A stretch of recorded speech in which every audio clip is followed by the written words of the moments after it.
Hello friends, तो कैसे हो? आई होप आप लोग अच्छे होंगे। तो आज हम बताएंगे भारत और चाइना का संबंध कैसा है जो 2025 सितंबर में, हालांकि जो 50% टैरिफ लगी थी यूएसए द्वारा हमारे भारत पे, है ना।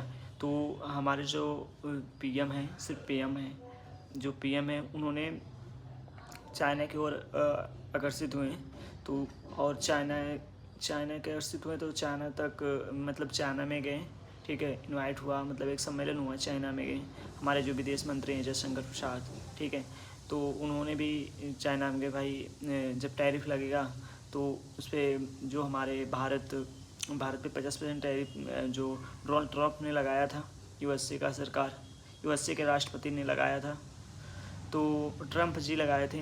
तो क्या है ना कि उससे क्या हमारे भारत में बहुत कुछ ऐसे व्यापार में जो गिरावट आ गई। तो इसके लिए चाइना है, तो चाइना से हम लोग ज़्यादा प्रोडक्ट लेते हैं, खरीदते हैं, इंपोर्ट ज़्यादा करते हैं। तो तो क्या है कि हमें आवश्यकता था, और जो चाइना में बनता था, जो चाइना में सिंबल होता था तो अमेरिका आ जाता था। तो अमेरिका सरकार ने उस पर 50% से ऊपर टैरिफ लगा दी। हमारे भारत 50% टैरिफ लगाई, पहले 25% था, 50% कर दिया। तो इससे क्या हुआ कि हमें इंपोर्ट करने में दिक्कत होता था, इंपोर्ट करने में बहुत दिक्कत हुआ। तो क्योंकि अगर ज़्यादा टैरिफ लगेगा तो हमें इंपोर्ट करने में हमारा पैसा बहुत ज़्यादा लगेगा और हमें महंगाई हमारे देश में आएगी, तो महंगाई का सामना करना पड़ेगा। तो इसकी वजह से एक सम्मेलन हुआ जो कि 31 अगस्त को हुआ। तो इसमें जो हमारे श्री नरेंद्र मोदी थे, रविवार को 31 अगस्त को गए, मतलब एक संयोजन हुआ, संयोजन। ठीक है, तो इसमें शिखर सम्मेलन में चीन के जो राष्ट्रपति हैं शी जिनपिंग, ठीक है, तो उसने जिनपिंग ने सोमवार को 1 सितंबर को कुछ बयान जारी किया, जो कि पीएम मोदी के बीच बैठने के बाद सकारात्मक परिणाम आया। उसके बाद उसके जो भारतीय जो कम्युनिस्ट है सीपीआई, उन्होंने एक बयान दिया। सीपीआई जो भारतीय है, भारतीय कम्युनिस्ट सीपीआई बोलते हैं उसे, बयान कहा कि जो प्रधानमंत्री नरेंद्र मोदी हैं वो राष्ट्रपति के शी जिनपिंग के साथ कुछ बैठक में नतीजे आया, मतलब बैठने के बाद कुछ हल आया कि जब 50% देश लगा रहे हैं तो हाँ, अब क्या है ना कि जो ब्रिक्स करेंसी है, जो कि 5 देश जैसे चाइना, भारत और क्या बोला जाता है अफ्रीका है, अफ्रीका में कुछ देश हैं, और रसिया हैं। तो ये सब 5-6 देश हैं जो ब्रिक्स करेंसी लाने वाले हैं। अगर ये आ जाएगा तो डॉलर का मात्रा कम हो जाएगी। जो डॉलर की मात्रा, जब डॉलर जगह नहीं चलेगा, क्योंकि जो ये 5-6 देश हैं ना, इसमें ज़्यादा जनसंख्या है, और जो आयात है, इम्पोर्ट आयात करते हैं लोग, ज़्यादा आयात करते हैं, सामान को ज़्यादा खरीदते हैं। तो इन लोग में क्या है, इन लोग करेंसी जो है यूएस डॉलर देते हैं, तो यूएस डॉलर चेंज करके देना पड़ता है। तो यूएस का जैसे देखो, तुम्हारा एक पैसा है, ठीक है, तुम्हारी कोई सामान है, उसका वैल्यू ज़्यादा बढ़ गई, लोगों उसके ज़्यादा खरीद को, उसके ज़्यादा टर्नओवर करें, तो तुम्हारा वैल्यू एक बैग बढ़ जाएगी। इस तरह डॉलर हर देश डॉलर में पेमेंट लेता है वो, और अपनी करेंसी में नहीं लेता, क्योंकि डॉलर हर देश में अप्लीकेबल है, वो चलता है ना।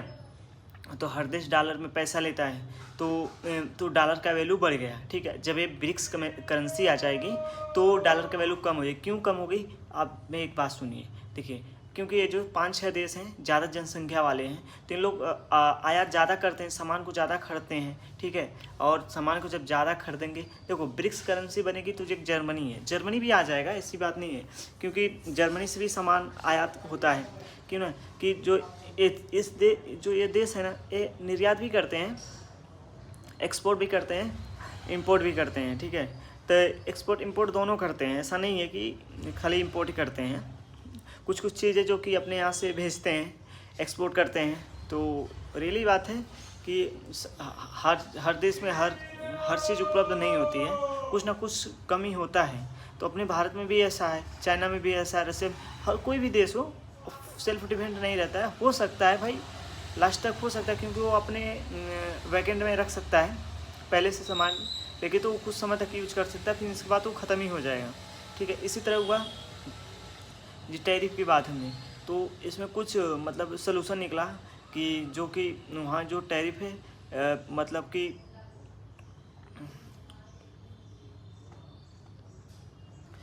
और मतलब जब जिससे बैठक में बात हुई तो दुनिया के सबसे प्राचीन सकारात्मक स्वागत मतलब पहले स्वागत किया।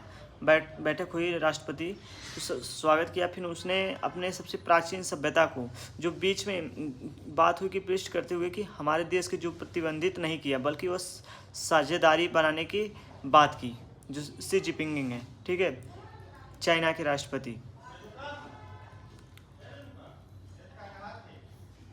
फिर उसने और चीज़ किया, जो कैलाश है ना, पहले कैलाश पे जहाज़ नहीं जाते थे, तो उसने कैलाश पे उड़ान जो यात्रा करने मानसरोवर यात्री जो बहाली करते हैं उससे सीधी उड़ान पर समझौता स्वागत कर दिया। 31 तारीख को CPI महासचिव जो MBV भारत चीन संबंधों में सफलता और समी सामग्री में कैलाश मानसरोवर यात्री को बहाली करके उसने सीधी उड़ान की समझौता कर दिया।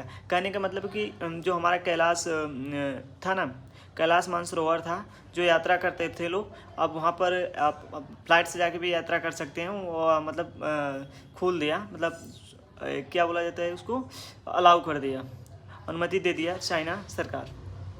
आई होप आपको बात समझ में आई होगी। अब बात करते हैं कि इम्पोर्ट। ठीक है, इम्पोर्ट क्या है? इम्पोर्ट ऐसा है, इम्पोर्ट जो 50% टैरिफ लगी थी हमारे देश पे, ठीक है, इस सिलसिला में जो हमारे राष्ट्रपति द्वारा चाइना में आकर्षित होना और चाइना से बात करना, इसका हल निकालें, क्योंकि अगर नहीं निकालेंगे तो भारत में भी महंगाई होगी, चाइना में भी हो सकती है। चाइना तो खुद भाई विकसित देश हो कर लेगा, जब पर भारत नहीं कर पाएगा, क्योंकि भारत में जब सामान महंगी होती है तो बहुत दिक्कत होगा, क्योंकि भारत में जनसंख्या के हिसाब से गरीबी भी है, तो प्रॉब्लम हो सकता है।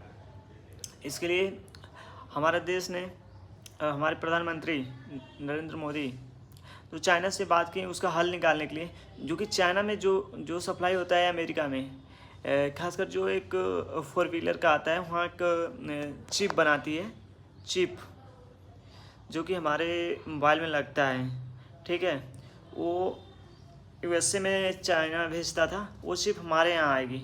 उसको डिक्लेयर पता नहीं है, वो चिप बहुत ज़रूरी है, हर डिवाइस में यूज होती है, तो वो चीज़ सीधा असेंबल होगी भारत में आके।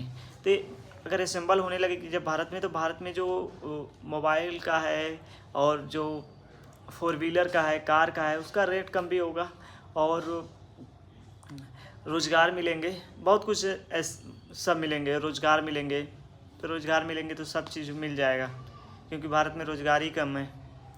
आई होप बात कुछ समझ में आई होगी फ्रेंड्स।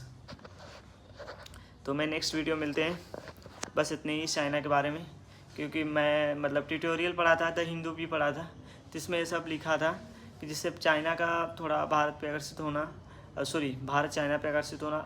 हालांकि चाइना का लफड़ा दो ही है, एक ही चीज़ का है, बस अथू का विवाद है, बॉर्डर का विवाद है। अरे ना, चाइना से कोई विवाद नहीं, सिर्फ और सिर्फ बॉर्डर का विवाद है। ये जब जवाहरलाल नेहरू द्वारा, ठीक है, चीन जब भाई भाई बोल रहे थे तभी ये ख़त्म कर दिया होता जवाहरलाल नेहरू, तो आज भारत को नहीं सामना करना पड़ता। That's point. यह नहीं हुआ तो आज भी भारत पे लड़ना पड़ रहा है। यह सिर्फ बॉर्डर के लेके इशू है चाइना से, और नहीं तो चाइना से कोई इशू नहीं है भारत का। आई होप आपको ये समझ में आया होगा फ्रेंड्स। नेक्स्ट वीडियो मिलते हैं।